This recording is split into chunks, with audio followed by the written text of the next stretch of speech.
आपका अपना चैनल मेरी हिंदी में आपका स्वागत है। मैं मनोहर कुमार श्रीवास्तव इस चैनल में आपका स्वागत करता हूं। आज हिंदी व्याकरण का एक नया अध्याय सीखेंगे। लिंग क्या है और वाक्य में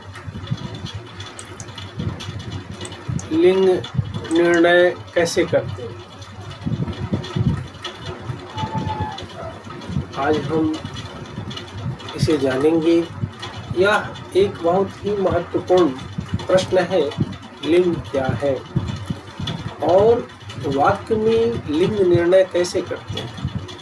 चूँकि मैट्रिक की परीक्षाओं में, इंटर की परीक्षाओं में या प्रतियोगी परीक्षाओं में लिंग निर्णय संबंधी प्रश्न पूछे जाते हैं और इसका उत्तर जानना आपके लिए अनिवार्य है। सबसे पहले हम यह जानेंगे कि लिंग है क्या, उससे किसका बोध होता है। तो लिंग शब्द कहने से स्त्री और पुरुष,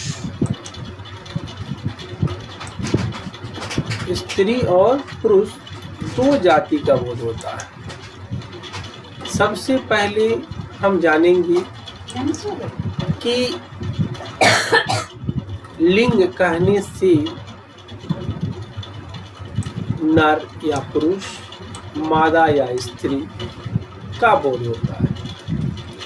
यानी वह शब्द जिससे स्त्री जाति का बोध हो स्त्रीलिंग कहेंगे, वह शब्द जिससे पुरुष जाति का बोध हो उसे पुल्लिंग कहेंगे। अब प्रश्न है कि संसार की इस सृष्टि में जितने जीव हैं उनको मुख्य रूप से 3 जातियों में बांटा जाता है। समस्त सृष्टि के जीवों को हम 3 जातियों में बांटते हैं।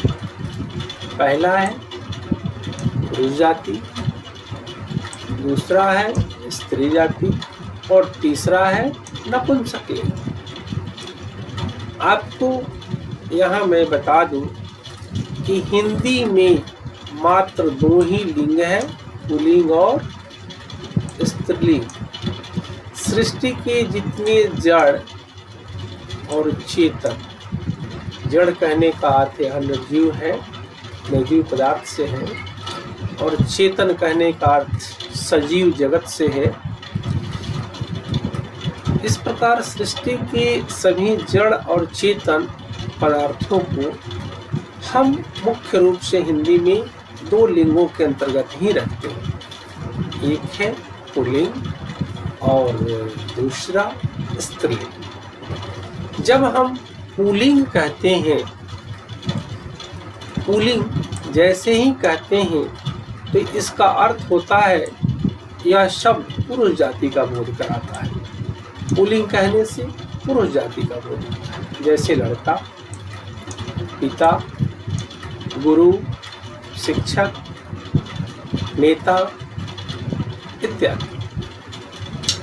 और जब स्त्रीलिंग कहते हैं तो इससे स्त्री जाति का बोध होता है। स्त्रीलिंग से स्त्री जाति का बोध होता है, जैसे लड़की, माता, बेटी। निर्जीव जगत में चलेंगे तो लकड़ी, कुर्सी इत्यादि। अब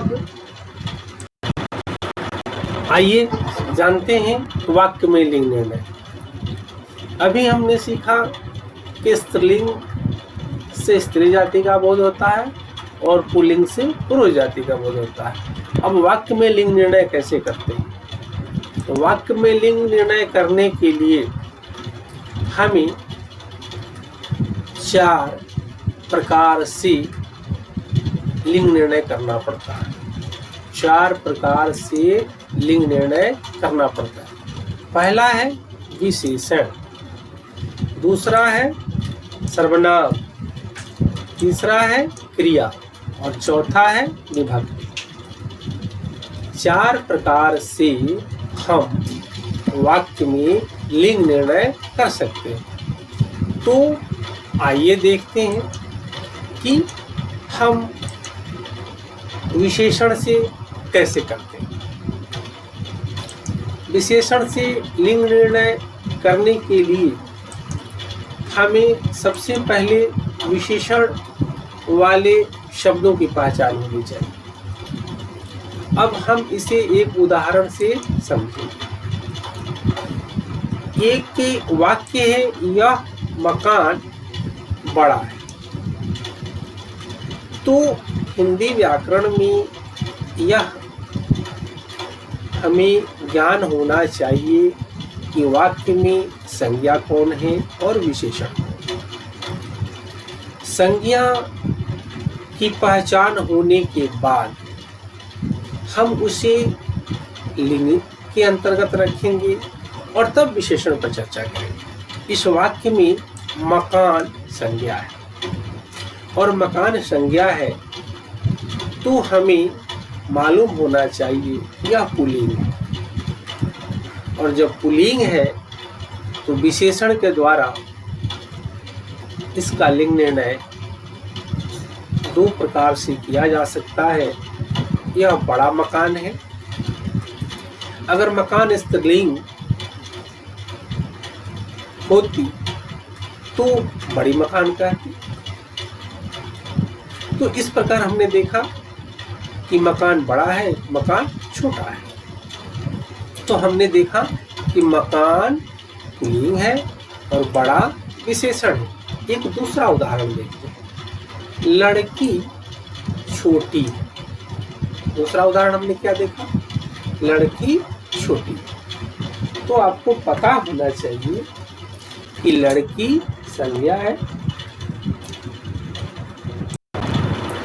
आपको पता है लड़की स्त्रीलिंग है और यह जातिवाचक संज्ञा है। तो लड़की स्त्रीलिंग है तो इसके लिए विशेषण शब्द यहाँ प्रयोग है छोटी। विशेषण शब्द यहाँ प्रयोग है छोटी।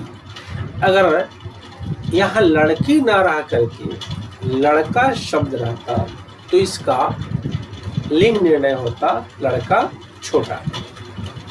लड़की छोटी है, लड़का छोटा है।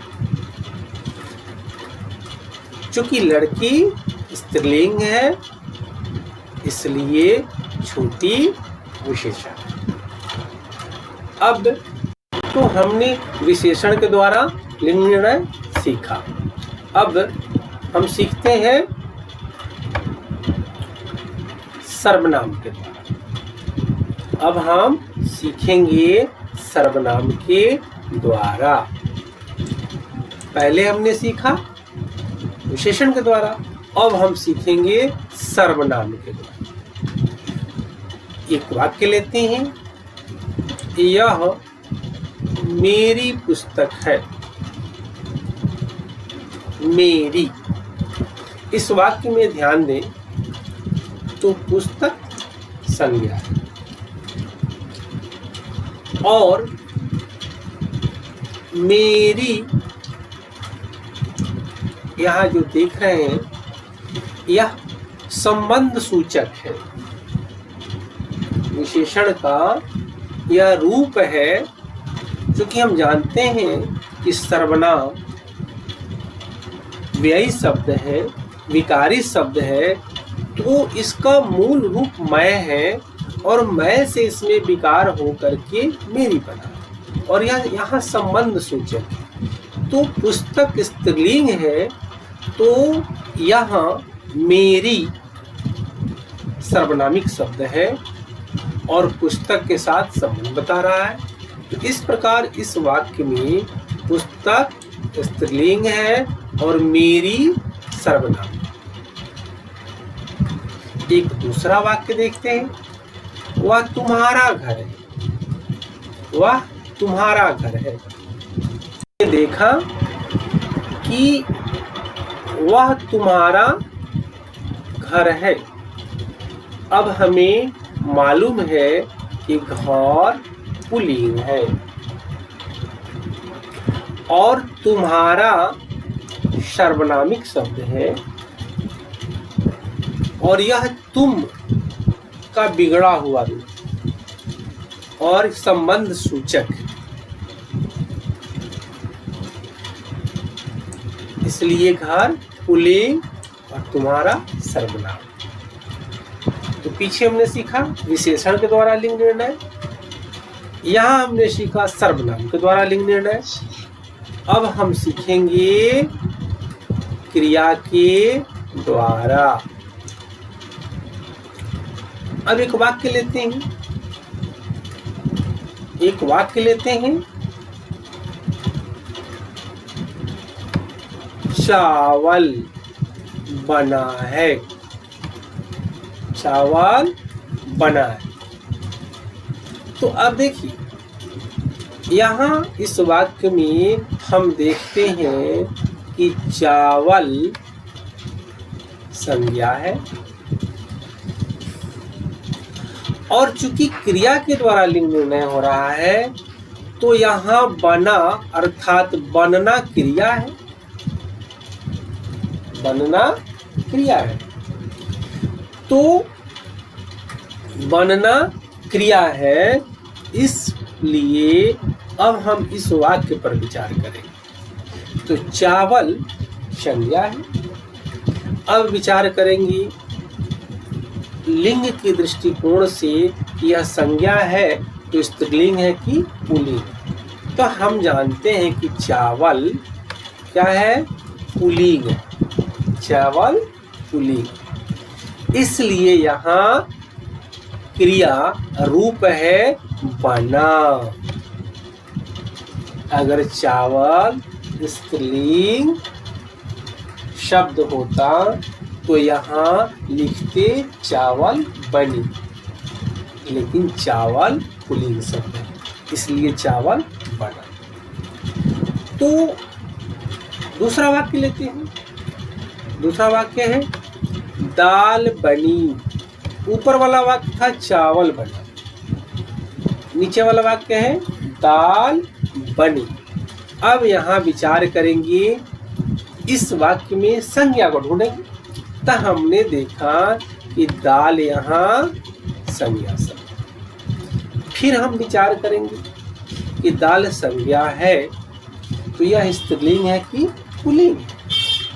तो हमने देखा कि दाल स्त्रीलिंग है, इसलिए क्रिया रूप इसका है बनी। ऊपर वाले वाक्य में क्या था, चावल पुल्लिंग था तो बना है और दाल स्त्रीलिंग है तो बनी। अब हम लिंग निर्णय चौथे प्रकार से कैसे करते हैं, तो विभक्ति के द्वारा करते हैं। किसके द्वारा करते हैं, विभक्ति के द्वारा करते हैं। अब विभक्ति हम पढ़े हुए हैं, हम जानते हैं कि विभक्ति में यह चिन्ह है, यह संबंध कारक का चिन्ह है यहाँ।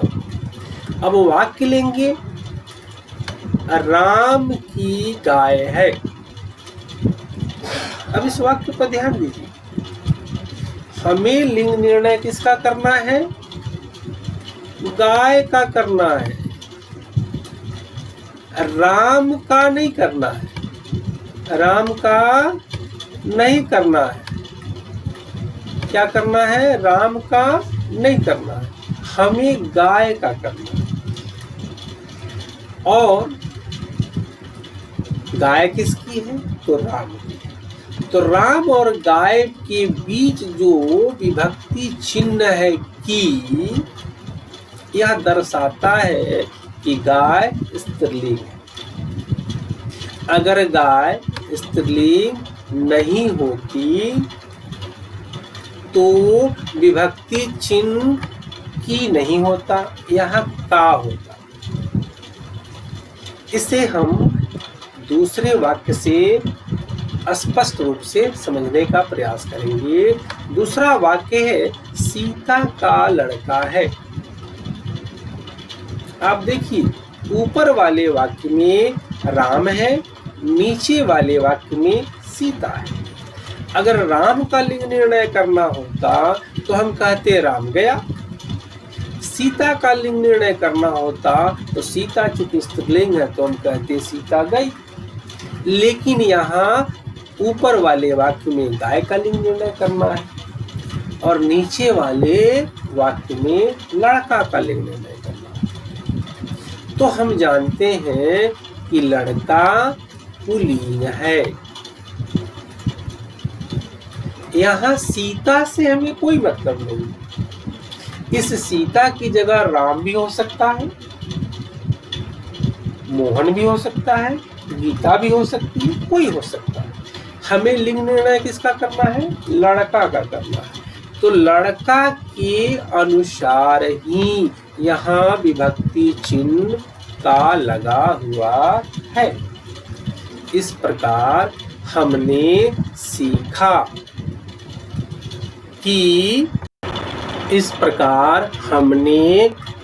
इस वीडियो में सीखा वाक्य प्रयोग द्वारा लिंग निर्णय कैसे किया जाता है।